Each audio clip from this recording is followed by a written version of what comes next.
Students, this is your math tutor और मैं लेकर के आ गया हूं हमारे ऑप्थेल्मोलॉजी सीरीज के अगले टॉपिक जिसका नाम है हाइपरमेट्रोपिया। हाइपरमेट्रोपिया को हम दूसरे नाम से जानते हैं जिसको कहा जाता है लॉन्ग साइटेडनेस। इसका मतलब क्या होता है? हाइपरमेट्रोपिया या फिर लॉन्ग साइटेडनेस वो कंडीशन है जिसमें कोई भी पेशेंट पास के ऑब्जेक्ट को, कोई भी नियर बाय ऑब्जेक्ट को देखने में डिफिकल्टी फील करता है या फिर उसको बहुत ही ब्लड दिखाई देता है, वहीं उसको डिस्टेंट ऑब्जेक्ट को देखने में बिल्कुल क्लियर विजन आता है। तो इस कंडीशन को हम कहते हैं हाइपरमेट्रोपिया। तो इसकी डिफिनीशन जरा देख लेते हैं कि it is the refractive error. ये एक रिफ्रैक्टिव एरर है आई का जिसमें parallel rays of light are focus behind retina. आप देख सकते हैं जैसे ये हमारी आई बॉल है और ये parallel rays of light infinity से आ रही हैं, तो जो इसका फोकस है वो रेटिना के पीछे बनता है। नॉर्मल आई में जो पैरेलल रेज आती हैं उनका फोकस हमारी रेटिना में बनना चाहिए, लेकिन हाइपरमेट्रोपिया में वो फोकस रेटिना के पीछे चला जाता है। तो ये वही कंडीशन है। तो it is a type of refractive error of I in which parallel rays of light coming from infinity are focused behind retina with accommodation at rest। Accommodation वो मैकेनिज्म है जो कि हमारी आईज में होती है जिससे हम अपने विजन का फोकस एडजस्ट कर सकते हैं। तो एकोमोडेशन जब रेस्ट पे होता है और जो पैरेलल रेज ऑफ लाइट हैं वो जब इन्फिनिटी से आती हैं तो वो रेटिना के पीछे फोकस करती हैं। For the type of refractive error of eye in which the parallel rays of light are focus behind the retina with accommodation at rest is known as hypermetropia. तो इसमें क्या हुआ, जो हमारा पोस्टीरियर फोकल पॉइंट है वो कहां बन रहा है? Behind the retina. अब हम इसकी इटियोलॉजी देख लेते हैं। इटियोलॉजी मतलब कि हाइपरमेट्रोपिया किन फॉर्म्स में देखने के लिए मिल सकता है या फिर किन किन कॉजेज में देखने के लिए हमें मिल सकता है। तो हाइपरमेट्रोपिया हमें ये 5 फॉर्म्स में देखने के लिए मिल सकता है। सबसे पहला एक्सियल, कर्वेचरल, इंडेक्स, पोजिशनल और एब्सेंस ऑफ लेंस। ये 5 फॉर्म्स होते हैं जिनकी वजह से हमें हाइपरमेट्रोपिया देखने के लिए मिल सकता है। तो हम इन 5 फॉर्म्स को एक एक करके देखते हैं। सबसे पहला आता है एक्सियल हाइपरमेट्रोपिया। तो axial hypermetropia most common form of hypermetropia होता है। इसमें क्या होता है कि total refractive power of eye is normal. जो आई है, आई की टोटल रिफ्रैक्टिव पावर तो नॉर्मल है, लेकिन there is an axial shortening of eyeball. हमारी आई बॉल की ये जो एक्सियल शॉर्टनिंग है, मतलब कि ये जो एंटीरो पोस्टीरियर डायमीटर है ये शॉर्ट हो जाता है, मतलब एक तरह से आई बॉल छोटी हो जाती है और इस शॉर्टनिंग की वजह से हाइपरमेट्रोपिया देखने के लिए मिलता है। एक्सियल हाइपरमेट्रोपिया देखने के लिए मिलेगा। तो क्या होता है कि axial shortening of eyeball होगी 1 mm shortening of antero posterior diameter of eye, मतलब 1 mm शॉर्टनिंग की वजह से 3 डायप्टर ऑफ हाइपरमेट्रोपिया देखने के लिए मिलेगा। तो हाइपरमेट्रोपिया में अगर 1 mm of shortening antero posterior diameter of eye में देखने के लिए मिली तो 3 डायप्टर ऑफ हाइपरमेट्रोपिया देखने के लिए मिलेगा। It could be developmental, physiological और नॉन फिजियोलॉजिकल। डेवलपमेंटल हो सकता है, फिजियोलॉजिकल हो सकता है और नॉन फिजियोलॉजिकल हो सकता है। नॉन फिजियोलॉजिकल में 2 कॉजेज देखने के लिए मिलते हैं, माइक्रोथैलेमोस और नैनोथैलेमोस। माइक्रोथैलेमोस में क्या होता है? माइक्रोथैलेमोस में हमारी पूरी आईबॉल छोटी हो जाती है और नैनोथैलेमोस में एंटीरियर और पोस्टीरियर सेगमेंट का साइज छोटा हो जाता है। इन दोनों कॉज में axial length is less than 20 millimetre. Axial length 20 millimetre से भी कम हो जाती है। नॉर्मल एक्सियल लेंथ हमारी कितनी होती है आई बॉल की? 23 से 23.5 मिलीमीटर। तो एक्सियल लेंथ 20 मिलीमीटर से भी कम हो जाएगी नॉन फिजियोलॉजिकल के इन दोनों एग्जांपल्स में। ठीक है, अब सेकंड आता है कर्वेचरल हाइपरमेट्रोपिया। कर्वेचरल हाइपरमेट्रोपिया में आप जैसे नाम से समझ में आ रहा है कि इसमें कर्वेचर चेंज हो जाता है। तो जो हमारी कॉर्निया और लेंस है जहां से मेन रिफ्रैक्शन होता है, इनकी फ्लैटनिंग हो जाती है। अब अगर कोई कर्वी सरफेस है उसको अगर हमने फ्लैट कर दिया तो जो उसका रेडियस ऑफ कर्वेचर है वो इंक्रीज हो जाएगा। तो वही होता है कि या तो कॉर्निया या फिर लेंस या फिर इन दोनों की फ्लैटनिंग हो जाती है। ये होता है कर्वेचरल हाइपरमेट्रोपिया के केस में। क्या होता है कि 1 mm increase in radius of curvature, अगर इनको फ्लैट कर दिया तो इनका रेडियस ऑफ कर्वेचर बढ़ जाएगा। तो 1 mm of increase in the radius of curvature से हमें 6 डायोप्टर का हाइपरमेट्रोपिया देखने के लिए मिलता है। ठीक है, ये डेवलपमेंटल हो सकता है और एक्वायर्ड हो सकता है। ये हमारा कर्वेचरल हाइपरमेट्रोपिया देखने के लिए हो गया। उसके बाद आता है इंडेक्स हाइपरमेट्रोपिया। इंडेक्स हाइपरमेट्रोपिया क्यों होता है? It is due to decrease in refractive index of lens in old age. Old age में हमारे लेंस में कॉर्टिकल स्क्लेरोसिस होती है। कैटरैक्ट में आपने पढ़ा होगा कि ओल्ड एज में कॉर्टिकल स्क्लेरोसिस होगी जिसकी वजह से लेंस की रिफ्रैक्टिव इंडेक्स डिक्रीज हो जाएगी। वहीं हम मायोपिया में पढ़ेंगे, मायोपिया में न्यूक्लियर स्क्लेरोसिस होती है जिसकी वजह से रिफ्रैक्टिव इंडेक्स इंक्रीज होगी। तो यहाँ पे क्या होता है, इंडेक्स हाइपरमेट्रोपिया में लेंस की रिफ्रैक्टिव इंडेक्स डिक्रीज हो जाती है, ओल्ड एज में देखने के लिए मिलती है। क्यों होती है? कॉर्टिकल स्क्लेरोसिस की वजह से। कॉर्टिकल स्क्लेरोसिस हुआ जिसकी वजह से ओल्ड एज में लेंस का रिफ्रैक्टिव इंडेक्स डिक्रीज हो गया और इंडेक्स हाइपरमेट्रोपिया कॉज करेगा।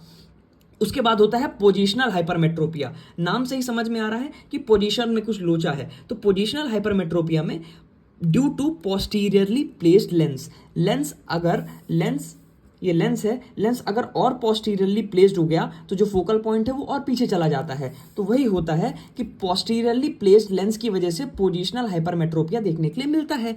उसका उल्टा बिल्कुल होगा मायोपिया में, एंटीरियरली प्लेस्ड लेंस हो जाएगा जिसकी वजह से हमारा जो फोकस पॉइंट है वो रेटिना के आगे आ जाएगा। ठीक है, तो ये हमारा पोजिशनल हाइपरमेट्रोपिया हो गया। फिफ्थ पॉइंट होता है एब्सेंस ऑफ लेंस। अब अगर एब्सेंस ही नहीं है बंदे के पास तो उसका ऑब्वियस सी बात है जो फोकस सेंटर ऑफ फोकस है वो पीछे चला जाएगा।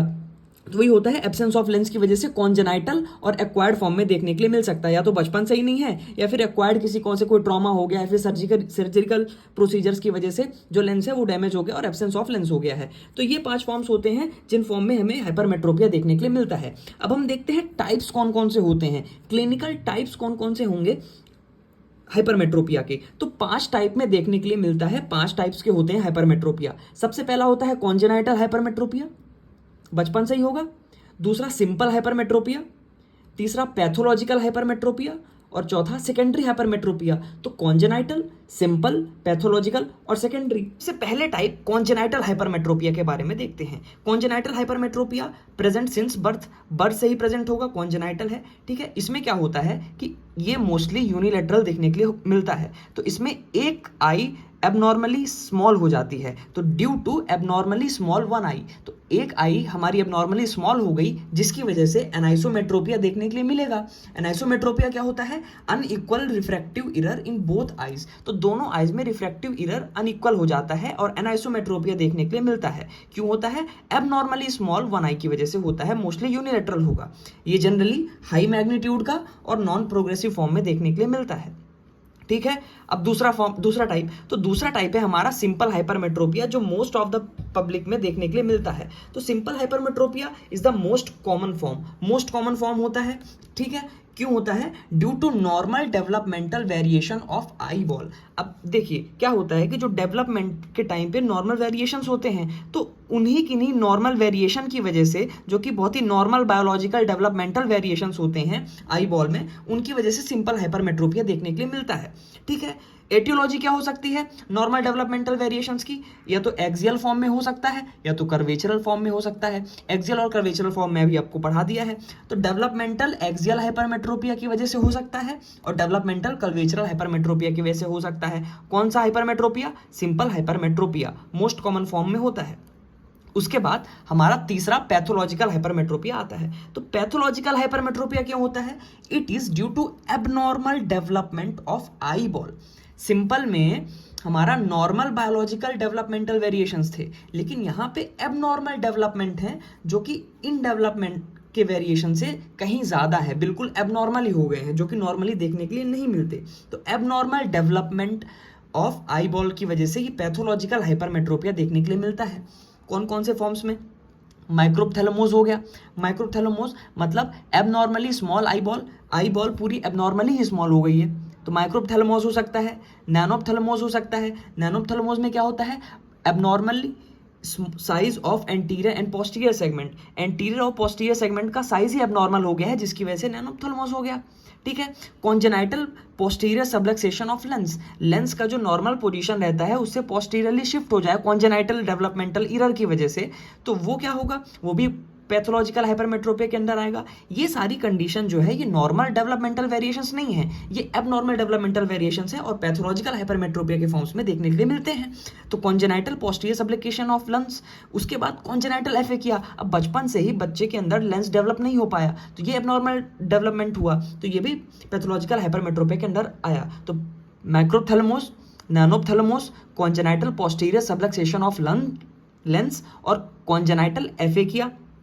ठीक है, उसके बाद फोर्थ टाइप आता है secondary hypermetropia. Secondary hypermetropia it includes all types of acquired hypermetropia. अब जितने भी एक्वायर्ड हाइपरमेट्रोपिया हैं जो कि अदर आई डिसऑर्डर्स या फिर फैक्टर्स की वजह से क्रिएट होते हैं, कॉज होते हैं, वो सेकेंडरी हाइपरमेट्रोपिया में आएगा। जैसे हमने ग्लाउकोमा में पढ़ा था, सेकेंडरी ग्लाउकोमा में अदर आई डिजीज डिसऑर्डर्स की वजह से वो हमारा ग्लाउकोमा डेवलप हो रहा था, वैसे ही ये एक्वायर्ड हाइपरमेट्रोपिया है जो कि दूसरे आई डिसऑर्डर्स या फिर फैक्टर्स की वजह से डेवलप होता है। कौन से फैक्टर्स? वो फैक्टर्स जो कि सिंपल या फिर फिजियोलॉजिकल हाइपरमेट्रोपिया के फैक्टर्स ना हो, दूसरे डिजीज के फैक्टर्स हों या फिर दूसरे आई डिसऑर्डर्स हों, उनकी वजह से अगर हाइपरमेट्रोपिया हो रहा है तो वो सेकेंडरी हाइपरमेट्रोपिया होगा। कौन कौन से हाइपरमेट्रोपिया क्या क्या इंक्लूड करता है? सबसे पहला senile hypermetropia. Senile hypermetropia old age में देखने के लिए मिलता है। Acquired hypermetropia occurring in old as दो कॉज की वजह से हो सकता है। पहला इंडेक्स हाइपरमेट्रोपिया और दूसरा कर्वेचरल हाइपरमेट्रोपिया। इंडेक्स हाइपरमेट्रोपिया मैंने आपको अभी बताया कि ओल्ड एज में लेंस की रिफ्रैक्टिव इंडेक्स डिक्रीज हो जाती है। क्यों? कॉर्टिकल स्क्लेरोसिस की वजह से। इस वजह से इंडेक्स हाइपरमेट्रोपिया होता है। और दूसरा होता है कर्वेचरल हाइपरमेट्रोपिया। तो दूसरी आई डिसऑर्डर्स की वजह से अगर कर्वेचरल हाइपरमेट्रोपिया फिर इंडेक्स हाइपरमेट्रोपिया हो रहा है तो वो हमारा सेकेंडरी हाइपरमेट्रोपिया के अंदर आएगा। तो ये पहला टाइप था सेनाइल हाइपरमेट्रोपिया। उसके बाद पोजिशनल हाइपरमेट्रोपिया हो सकता है या फिर एक्वायर्ड एफेकिया हो सकता है। कोई भी सर्जिकल प्रोसीजर्स की वजह से या फिर ट्रॉमा की वजह से अगर हमारे लेंस डैमेज हो गया तो उसकी वजह से एक्वायर्ड एफेकिया हो गया। पोजिशनल हाइपरमेट्रोपिया हो सकता है। तो ये सारे सेकेंडरी हाइपरमेट्रोपिया के अंदर आते हैं। ठीक है, उसके बाद हम बात करते हैं टोटल हाइपरमेट्रोपिया की। अब किसी भी पेशेंट के अंदर टोटल हाइपरमेट्रोपिया कितने पार्ट्स में डिवाइड हो सकता है?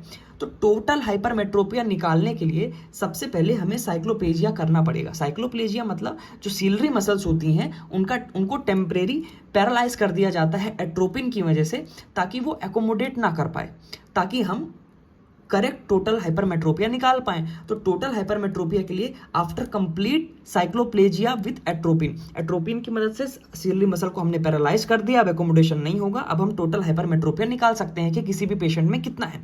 तो टोटल हाइपरमेट्रोपिया के दो कंपोनेंट्स होते हैं। सबसे पहला लैटेंट हाइपरमेट्रोपिया और मैनिफेस्ट हाइपरमेट्रोपिया। लैटेंट हाइपरमेट्रोपिया क्या होता है? लैटेंट हाइपरमेट्रोपिया, इसमें कितना हाइपरमेट्रोपिया आता है? एक डायाप्टर का हाइपरमेट्रोपिया नॉर्मली लगभग देखने के लिए मिलता है। तो क्या होता है? ये वो normally physiologically corrected bye tone of ciliary muscle, ये वो हाइपरमेट्रोपिया होता है। टोटल हाइपरमेट्रोपिया का ये वो पार्ट है, उतना अमाउंट ऑफ हाइपरमेट्रोपिया है जो कि नॉर्मली या फिर फिजियोलॉजिकली करेक्ट कर दिया जाता है सीलरी मसल की टोन की। अब सीलरी मसल है हमारी, उसमें एक नॉर्मली एक टोन प्रेजेंट होती है। तो उस टोन की वजह से जो अमाउंट ऑफ हाइपरमेट्रोपिया है जो कि नॉर्मली और फिजियोलॉजिकली करेक्ट कर दिया जाता है, उसे हम कहते हैं लैटेंट हाइपरमेट्रोपिया। कितना होता है? एक डायप्टर के बराबर।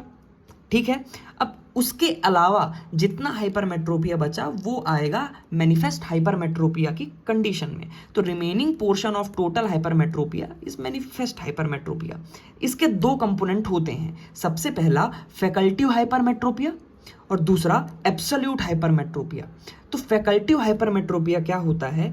ये वो पार्ट है मैनिफेस्ट हाइपरमेट्रोपिया का जो कि एकोमोडेटिव इफर्ट्स के थ्रू करेक्ट किया जा सकता है। किसी भी पेशेंट को पास की चीज़ें नहीं दिखा रही है, वो एफर्ट लगाएगा, इसे जोर लगाएगा, जूम इन करने की कोशिश करेगा, जिसको हम कहते हैं एकोमोडेटिव इफर्ट, और उस इफर्ट से उसका हल्का सा करेक्शन पा जाता है। तो ये आता है फैकल्टिव हाइपरमेट्रोपिया के टाइप में। तो part which can be corrected bye accommodative effect is called facultative hypermetropia, manifest hypermetropia का पहला टाइप। दूसरा कंपोनेंट होता है एब्सोल्यूट हाइपरमेट्रोपिया। एब्सोल्यूट हाइपरमेट्रोपिया, अब remaining of manifest hypermetropia which can not be corrected bye accommodation effect. अब manifest hypermetropia का वो part जो कि एकोमोडेटिव इफर्ट के बाद भी करेक्ट नहीं कर पाते हैं, वो आता है एब्सोल्यूट हाइपरमेट्रोपिया के अंदर।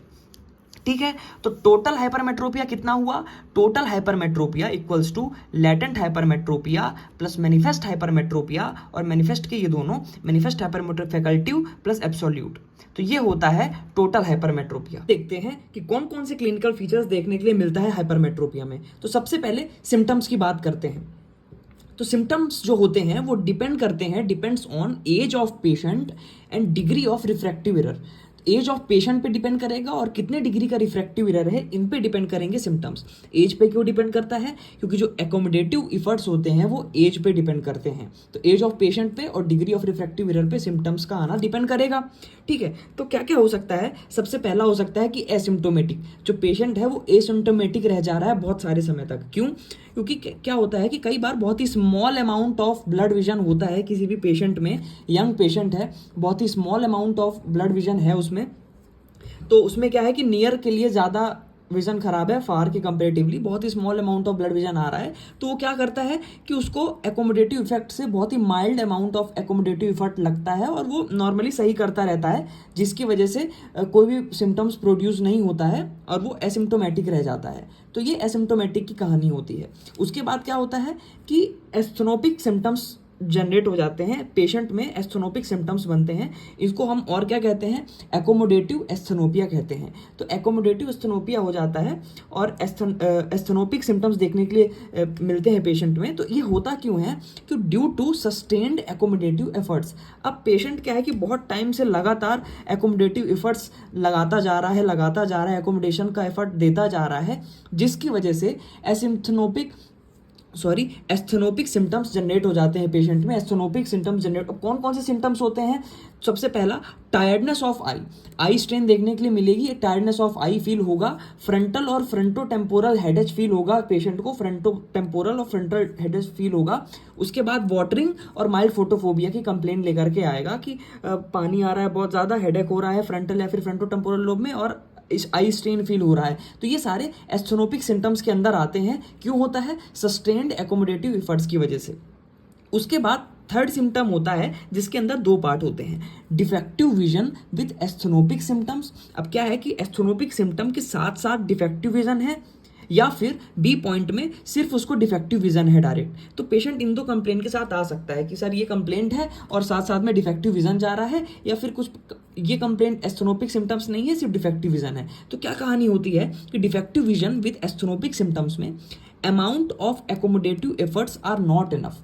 अब जो इंसान है उसको दिखाई नहीं दे रहा है भाई, पास के ऑब्जेक्ट वो नहीं देख पा रहा है, तो वो क्या करता है? एकोमोडेटिव एफर्ट्स लगाता है। लेकिन वो जो एकोमोडेटिव एफर्ट्स होते हैं वो इनफ नहीं होते हैं, तो उसकी वजह से अब हाइपरमेट्रोपिया उसका पूरी तरह से करेक्टेड नहीं है। अब उसको पता चल गया कि भाई उसको देखने में दिक्कत हो रही है, बहुत कोशिश कर ली उसके बाद भी नहीं हो पा रहा है।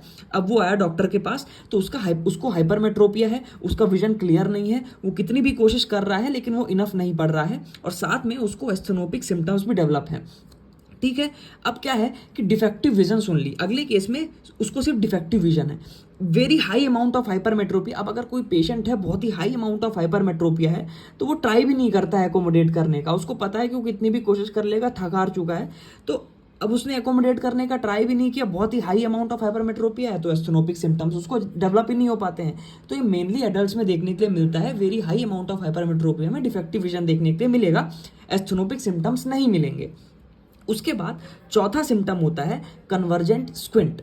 कन्वर्जेंट स्क्विंट क्यों होता है डेवलप, मैं आपको बताता हूँ कि अब कंटिन्यूअस एफर्ट्स ऑफ एकोमोडेशन की वजह से अब बार बार पास की ऑब्जेक्ट को देखने के लिए बार बार कन्वर्ज करती है हमारी आई बॉल, जो पर्सन है, पेशेंट है, वो बार बार कन्वर्ज करने का ट्राई करता है। तो कंटिन्यूअस एफर्ट्स ऑफ एकोमोडेशन की वजह से एक्सेस ऑफ कन्वर्जेंस होने लगता है। जो हमारी मसल है जो कन्वर्ज कराती हैं वो बहुत ही ज़्यादा अमाउंट में कन्वर्जेंस होने की वजह से मसल बैलेंस लॉस्ट हो जाता है, डिसोसिएशन ऑफ मसल बैलेंस हो जाता है। क्यों? एक्सेस ऑफ कन्वर्जेंस की वजह से। एक्सेस ऑफ कन्वर्जेंस क्यों हो रहा है? कंटिन्यूअस एफर्ट्स ऑफ एकोमोडेशन की वजह से। क्या हुआ? डिसोसिएशन ऑफ मसल बैलेंस हुआ, जिसकी वजह से कन्वर्जेंट स्क्विंट डेवलप हो जाता है। तो कन्वर्जेंट स्क्विंट की भी प्रॉब्लम डेवलप हो सकती है। ये सिम्टम है किसका? हाइपरमेट्रोपिया का। बार बार कंटिन्यूअस एफर्ट्स ऑफ एकोमोडेशन की वजह से एक्सेस अमाउंट ऑफ कन्वर्जेंस होता है, जिसकी वजह से मसल बैलेंस का डिसोसिएशन होने लगेगा और कन्वर्जेंट स्क्विंट डेवलप होने के चांस रहते हैं। सिम्टम्स के बाद अब हम देखते हैं कि कौन कौन से साइंस हमें हाइपरमेट्रोपिया में देखने के लिए मिलते हैं। तो सबसे पहला स्मॉल आई बॉल मिलेगी, स्मॉल आई बॉल देखने के लिए मिली, स्मॉलर कॉर्निया देखने के लिए मिलेगा, शैलो एंटीरियर चैम्बर देखने के लिए मिलेगा। क्या? Small eye ball, anterior posterior axis छोटा हो गया था तो स्मॉल आई बॉल देखने के लिए मिल सकती है, स्मॉलर कॉर्निया देखने के लिए मिल सकता है, शैलो एंटीरियर चैम्बर देखने के लिए मिलेगा। एंटीरियर चैम्बर पहले से शैलो हो गया है और हम जानते हैं कि shallow anterior chamber angle closure glaucoma भी डेवलप करा सकता है। तो small eyeball, smaller cornea, shallow anterior chamber और ऑप्थेल्मोस्कोपी एग्जामिनेशन से हमें ऑप्टिक डिस्क के कुछ अपीयरेंस देखने के लिए मिलेंगे। तो ऑप्टिक डिस्क कैसी मिलेगी? ऑप्टिक डिस्क स्मॉलर मिलेगी, आई बॉल स्मॉलर है तो स्मॉलर मिलेगी, हाइपरेमिक मिलेगी तो स्मॉलर ऑप्टिक डिस्क हाइपरेमिक मिलेगी, मतलब इंक्रीज्ड वेस्कुलरिटी देखने के लिए मिलेगी। लेस डिफाइंड मार्जिन्स, जो मार्जिन्स है वो बहुत ही इल डिफाइंड होती हैं, लेस डिफाइंड मार्जिन्स देखने के लिए मिलेंगी। प्लस इन सारे फीचर्स की वजह से ये ऐसा सिमुलेट करती है कि जैसे पेपिलाइटिस की कंडीशन हो, लेकिन ये एक्चुअली में पेपिलाइटिस की कंडीशन नहीं है, इसे हम कहते हैं स्यूडो पेपिलाइटिस। क्या हुआ? स्मॉलर ऑप्टिक डिस्क, हाइपरेमिक और लेस डिफाइंड मार्जिन्स, जिसकी वजह से ये सिमुलेट करती है पेपिलाइटिस की तरह, बट ये एक्चुअली में होती है स्यूडो पेपिलाइटिस। उसके बाद लास्ट साइन देखने के लिए मिलता है short silk appearance of retina. Retina का शॉर्ट सिल्क अपीयरेंस, ये काफ़ी ज़्यादा इंपॉर्टेंट पॉइंट है। Short silk appearance of retina का मतलब होता है जो रेटिना होती है वो बहुत ही शाइनी अपीयर होती है due to reflection of light. Light की रिफ्लेक्शन की वजह से शाइनी लुकिंग रेटिना अपीयर होगी, जिसे हम कहते हैं short silk appearance of retina. ठीक है, उसके बाद अब हम देखते हैं ग्रेडिंग ऑफ हाइपरमेट्रोपिया। हाइपरमेट्रोपिया की कितनी ग्रेड्स हो सकती हैं? अगर रिफ्रैक्टिव एरर लेस देन या फिर इक्वल टू +2 डायोप्टर है, +2 डायोप्टर का हाइपरमेट्रोपिया है तो वो लो हाइपरमेट्रोपिया की कंडीशन में आएगा। अगर रिफ्रैक्टिव एरर +2 डायोप्टर से लेकर के +5 डायोप्टर के बीच में है, +2 डायोप्टर से लेकर के +5 डायोप्टर के बीच में है रिफ्रैक्टिव एरर, तो वो मॉडरेट हाइपरमेट्रोपिया की कंडीशन में आएगा। और अगर रिफ्रैक्टिव एरर +5 डायोप्टर से ज़्यादा है या फिर उसके बराबर है तो ये हाई हाइपरमेट्रोपिया की ग्रेडिंग के अंडर आएगा। ठीक है, अब हम देखते हैं कॉम्प्लिकेशंस। कैसे कॉम्प्लिकेशंस हमें देखने के लिए मिल सकता है? सबसे पहला होगा एम्ब्लायोपिया। एम्ब्लायोपिया का मतलब होता है लेजी आई, या फिर हम कह सकते हैं ब्लरिंग ऑफ विजन। एक आई का बहुत ही ज़्यादा डिफेक्टिव या फिर ब्लरिंग ऑफ विजन देखने के लिए मिलता है। ठीक है, more common with unilateral hyper develop हो सकता है, तो एम्ब्लायोपिया डेवलप हो सकता है। दूसरा, एकोमोडेटिव कन्वर्जेंट स्क्विंट देखने के लिए मिल सकता है। जैसे मैंने आपको बताया था कि कन्वर्जेंट स्क्विंट सिम्टम के साथ आ सकता है, तो वही कॉम्प्लिकेशन है कि एम्ब्लायोपिया। दूसरा, एकोमोडेटिव कन्वर्जेंट स्क्विंट देखने के लिए मिल सकता है। दूसरा, शैलो एंटीरियर चैम्बर बताया था, तो उसकी वजह से एंगल क्लोजर ग्लाउकोमा हो सकता है due to shallow anterior chamber. और लास्ट में अर्ली ऑनसेट ऑफ प्रेसबायोपिया हो सकता है। प्रेसबायोपिया का अर्ली ऑनसेट देखने के लिए मिल सकता है। तो amblyopia, convergent squint, angle closure glaucoma और अर्ली ऑनसेट ऑफ प्रेसबायोपिया, ये कॉम्प्लिकेशंस हो सकते हैं। एक बार हाइपरमेट्रोपिया को हम इस तस्वीर की मदद से समझने की कोशिश करते हैं। तो ये हमारी नॉर्मल हेल्दी आई है, जिसमें ये पैरेलल रेज ऑफ लाइट आ रही हैं और लेंस से और कॉर्निया से रिफ्लेक्ट करके हमारी रेटिना पे फोकस हो रही हैं। तो ये नॉर्मल हेल्दी आई में देखने के लिए मिलता है। लेकिन हाइपरमेट्रोपिक आई में ये सेम पैरेलल रेज कॉर्निया और लेंस से रिफ्रैक्ट होकर के इनका जो फोकस पॉइंट होता है वो रेटिना के पीछे बनता है, जैसे कि इस फोटो में देखने के लिए मिल रहा है। तो इसके सॉल्यूशन के लिए हम कॉन्वेक्स लेंस प्रिस्क्राइब करते हैं, जिसकी वजह से जो हमारी पैरेलल रेज है उनका फोकस रेटिना में वापस से बनने लगता है और जो कन्वर्जेंस है वापस से सही अमाउंट में होता है। तो ये हमारी करेक्शन ऑफ हाइपरमेट्रोपिया हुआ यूजिंग कॉन्वेक्स लेंस। जब हम कॉन्वेक्स लेंस को यूज़ करते हैं तो जो हमारा फोकस पॉइंट है वो वापस रेटिना में बनने लगता है। देखते हैं कि कौन कौन सी इन्वेस्टिगेशंस होती हैं जिससे हम हाइपरमेट्रोपिया का पता लगा सकते हैं। तो सबसे पहले होती है रेटाइनोस्कोपी। रेटाइनोस्कोपी और ऑटो रिफ्रैक्ट्रोमेट्री, रेटाइनोस्कोपी और ऑटो रिफ्रैक्ट्रोमेट्री, ये दोनों हाइपरमेट्रोपिया को रिवील करते हैं। कौन कौन सी? रेटाइनोस्कोपी और ऑटो रिफ्रैक्ट्रोमेट्री। उसके बाद थर्ड आता है ए स्कैन अल्ट्रासोनोग्राफी। तो ए स्कैन अल्ट्रासोनोग्राफी रिवील करता है शॉर्ट एंटीरो पोस्टीरियर लेंथ। तो आई बॉल की शॉर्ट एंटीरो पोस्टीरियर लेंथ को रिवील करने वाली टेक्निक होती है ए स्कैन अल्ट्रासोनोग्राफी। तो ये एक्सियल हाइपरमेट्रोपिया को बहुत ही अच्छे से डिटेक्ट कर सकता है। उसके बाद अब हम देखते हैं कि कौन कौन से ट्रीटमेंट मेजर्स आ सकते हैं। ट्रीटमेंट शुरू करने से पहले मैं आपको बता दूं कि जो इसका सर्जिकल मैनेजमेंट है हाइपरमेट्रोपिया का और मायोपिया का, इसके लिए हमने एक अलग से वीडियो बनाया है जिसमें हमने डिटेल्ड नोट्स के साथ अच्छे से समझाया है, तो आप उस वीडियो में जा करके देख सकते हैं। तो ऑप्टिकल ट्रीटमेंट सबसे पहले आता है। ऑप्टिकल ट्रीटमेंट के लिए हम सबसे पहले ग्लासेस प्रेस्क्राइब करते हैं। तो हाइपरमेट्रोपिया के लिए कॉन्वेक्स लेंसेज प्रिस्क्राइब किया जाता है। कॉन्वेक्स लेंस लगाने से क्या होता है कि जो हमारी फोकस पॉइंट रेटिना के पीछे बन रहा था वो हमारा वापस रेटिना में आ जाता है। तो कौन से ग्लासेस प्रिस्क्राइब करते हैं? Convex lenses. कॉन्टैक्ट लेंसेज भी प्रिस्क्राइब किया जाता है यूजुअली कब? जब हाई हाइपरमेट्रोपिया होता है तो कॉन्टैक्ट लेंस प्रिस्क्राइब कर देते हैं। सर्जिकल कौन कौन से प्रोसीजर्स होते हैं? Clear lens extraction with IOL implantation. Intraocular lens implantation किया जाता है। क्लियर लेंस एक्सट्रैक्शन के बाद IOL इम्प्लांट किया जाता है। मोस्ट कॉमनली हम 40 साल के बाद ये प्रोसीजर करते हैं।